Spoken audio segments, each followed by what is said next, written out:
আসসালামু আলাইকুম। আমি শাপলা কিচেন অ্যান্ড ব্লগ থেকে নতুন একটি রেসিপি নিয়ে চলে এসেছি বরাবরের মতো। আশা করছি আজকের রেসিপিটি ভালো লাগবে আপনাদের। ভালো লাগলে প্লিজ ভিডিওতে একটা লাইক দিয়ে ভিডিওটি দেখা কন্টিনিউ করবেন।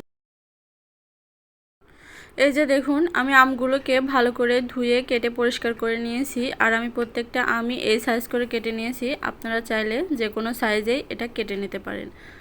আমি এখানে 1 কেজি আম নিয়েছি। আমগুলোকে এভাবে ধুয়ে পানির মধ্যে ভিজিয়ে রেখে দেব। আর এর মধ্যে দিয়ে দিচ্ছি একটু লবণ। এই আমগুলোকে এখন এভাবেই আমি 2 ঘন্টার জন্য ভিজিয়ে রেখে দেব। এটা আমাদের বাংলাদেশের কক্সবাজারের বিখ্যাত বার্মিস আচার। আপনারাও বাসায় ট্রাই করে দেখবেন কেমন লাগে। এখন আর বার্মিস আচার খাওয়ার জন্য কক্সবাজার যেতে হবে না, বাসায় আপনারা অনায়াসেই বানিয়ে নিতে পারেন। ফিরে আসছি আমি 2 ঘন্টা পরে। আমি আমগুলোকে এখন ছেঁকে নিচ্ছি। আমার আমগুলো দেখুন একটুও কালো হয়নি। আর এভাবে ভিজিয়ে রাখলে কিন্তু আমের কষটাও অনেক বেরিয়ে যায়, এতে আমটাও কালো হয় না।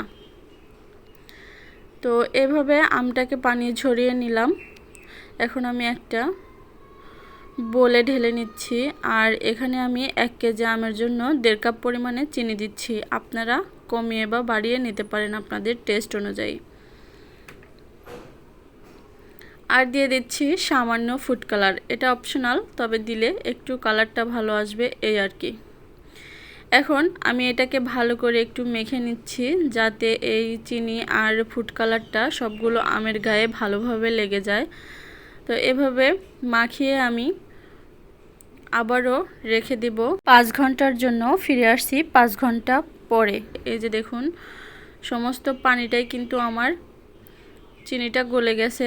এখন এই চিনির পানি সহ আমি কড়াইতে ঢেলে দিচ্ছি। এখন এটা একটু নেড়েচেড়ে মিশিয়ে 5 মিনিট এভাবেই রান্না করব। এটা একটু ফুটতে থাক, ততক্ষণ আমরা আচারের মশলাটা বানিয়ে নিচ্ছি। এখানে আচারের মশলা বানানোর জন্য আমি কয়েকটা মশলা নিয়েছি। তার মধ্যে আছে শুকনা মরিচ, দারচিনি, জিরে, তেজপাতা, আর আছে মৌরি, এখানে আছে গোটা ধনিয়া আর পাঁচফোড়ন, আর নিয়েছি এলাচ। এতগুলো মশলাই কিন্তু আমার লাগবে না, আমি আরও আচার বানাবো, সেজন্য একটু বেশি করে বানিয়ে রেখে দিচ্ছি। তো এভাবে ভাজা যখন হয়ে যাবে তখন আমি একটা ছাঁকনিতে ঢেলে নিচ্ছি। আর উপর থেকে এই যে বড় বড় যে মশলাগুলো আছে এগুলো কিন্তু ওইগুলোর তুলনায় একটু কম ভাজা হয়, সেজন্য আমি এগুলোকে আরেকটু খুব ভালো করে ভেজে নিচ্ছি। এগুলোকে ভাজা হয়ে গেলে আমি তুলে নিচ্ছি। এর সাথে আমি এই সরিষাটাও বেটে নেব। তো এদিকে আমার আমটা কিন্তু হয়ে গেছে সিদ্ধ অনেকটাই। এখন এই আমগুলোকে আমি একটা ছাঁকনি দিয়ে তুলে নিব।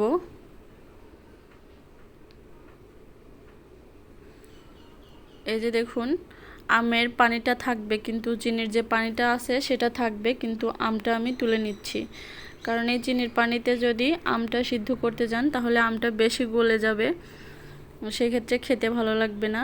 তো আমি চিনির পানিটা এভাবে একটু শুকিয়ে নিচ্ছি। যখন এভাবে চিনিটা শুকিয়ে আসবে, এই যে এরকম হয়ে যাবে, তখনই আমগুলো আমি আবারও ঢেলে দিচ্ছি। আমগুলো দিয়ে একটু নেড়েচেড়ে আমি এখন এখানে মশলাগুলো দিয়ে দিব। যে মশলাগুলো ভেজে আমি গুঁড়ো করে রেখেছিলাম সেটা দিয়ে দিলাম। সেখান থেকে আমি 2 চা চামচ পরিমাণ দিয়ে দিলাম। আর দিয়ে দিচ্ছি 1 চা চামচ বিট লবণ। আজকের রেসিপিটা যদি ভালো লাগে অবশ্যই একটা লাইক দিয়ে কমেন্ট করে আমাকে জানাবেন কেমন লাগলো। আর সবাইকে আমার চ্যানেলটাকে সাবস্ক্রাইব করার অনুরোধ রইল। আর পাশে থাকা বেল বাটনটাও অন করে দেবেন, পরবর্তীতে ভিডিও আপলোড করলে তাহলে নোটিফিকেশন আপনাদের কাছে পৌঁছে যাবে। আমি এখানে 1 টেবিল চামচের মতো সরিষার তেল ব্যবহার করছি। সরিষার তেলটা দিয়ে আমি আরেকটু নেড়েচেড়ে দিব। এখন কিন্তু খুবই সাবধানে এটা নাড়াচাড়া করতে হবে, না হলে ভেঙে যাবে।